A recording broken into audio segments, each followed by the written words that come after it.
الحمد لله نحمده ونستعينه ونستغفره ونعوذ بالله من شرور أنفسنا ومن سيئات أعمالنا.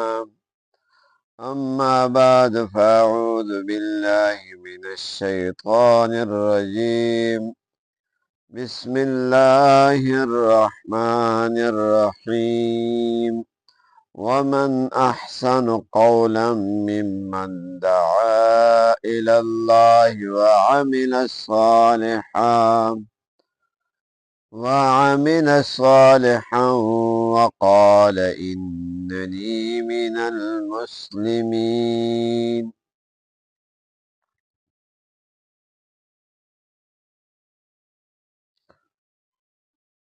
آپ کو آج شب برات یعنی شعبان کی 15ویں رات کے بارے میں بیان ہوگا۔ اللہ تعالی ہمیں اس پر عمل کرنے کی توفیق اور صحیح طریقے سے سننے کے بخشش کے رات یعنی شب برات۔ حضرت ابو موسیٰ رضی اللہ تعالی عنہ سے مروی ہے کہ نبی کریم صلی اللہ علیہ وسلم کا ارشاد ہے، اللہ تعالی شعبان کے 15ویں شب میں اپنے رحم و کرم سے تمام مخلوق کو بخش دیتا ہے سوائے مشرک اور کینہ رکھنے والے کے۔ ابن ماجہ۔ شعبان رمضان المبارک کے انتظار کا مہینہ ہے۔ حضرت عائشہ رضی اللہ عنہا فرماتی ہے کہ رسول اللہ صلی اللہ علیہ وسلم شعبان کی تاریخ کو یاد رکھنے کا جس قدر اہتمام فرماتے، اتنا کسی دوسرے مہینے کے تاریخوں کا اہتمام نہیں فرماتے، کیونکہ شعبان کے اختتام پر رمضان کے آغاز کا مدار ہے۔ پھر رمضان کا چاند نظر آتا تو روزے رکھتے، اور اگر مطلع آسمان صاف نہ ہوتا یعنی مطلع برود ہونے کی وجہ سے 29 شعبان کو چاند نظر نہ آتا تو شعبان کی 30 دن پورے فرماتے اور پھر اگلے روز روزہ رکھتے۔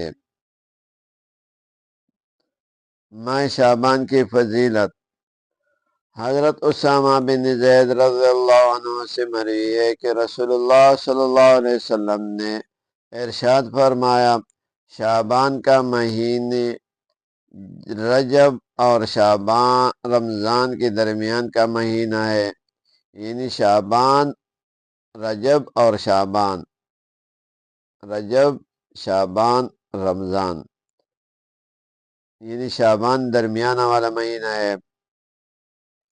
لوگ اس کی فضیلت سے غافل ہے، حالانکہ اس مہینے میں بندوں کے اعمال پر پروردگار عالم کی جانب اٹھائے جاتے ہیں، لہذا اس بات کو پسند کرتا ہوں کہ میرا اعمال بارگاہ الہی میں اس حال میں پیش ہو کہ میں روزہ دار ہوں۔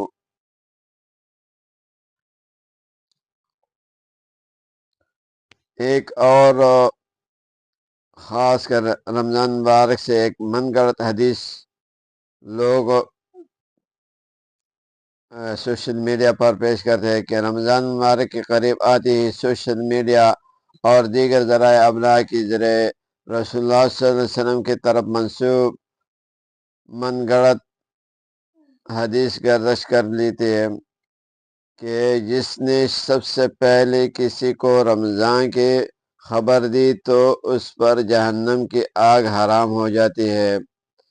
یاد رہے کہ کتب احادیث میں ایسی کوئی حدیث مذکور نہیں ہے، یہ لوگوں کی بنائی ہوئی من گھڑت بات ہے۔ رسول اللہ صلی اللہ علیہ وسلم کی طرف ایسی بات منسوب کرنا جو آپ صلی اللہ علیہ وسلم نے ارشاد نہ فرمایا ہو، نہ صرف گناہ ہی کی جگہ بڑے وبال اور عذاب ہوگا۔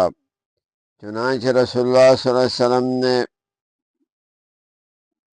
ارشاد فرمایا ہے، ارشاد گرامی ہے، مجھ پر جھوٹ مت بولو، کیونکہ جو مجھ پر جھوٹ باندھے وہ دوزخ میں داخل ہوگا۔ آخر میں ایک دعا ہے، رمضان اور شعبان دونوں کے، رجب کی بھی ہے۔ اللہم بارک لنا فی رجب و شعبان و بلغنا رمضان۔ اللہ تعالی ہمیں اس پر عمل کرنے کی توفیق عطا فرمائے، آمین۔ اور تمام لوگوں کے حاجت پورے فرمائے، اور دعا میں ہمیں خاص یاد رکھنا۔ اللہ تعالی تمام، اور اس یوٹیوب چینل کو ضرور سبسکرائب کرے اور آگے اپنے دوستوں کے ساتھ شیئر بھی کرے۔ اللہ تعالیٰ آپ کو جزائے خیر دے، اس دنیا میں بھی اور آخرت میں۔ وما علینا الا البلاغ۔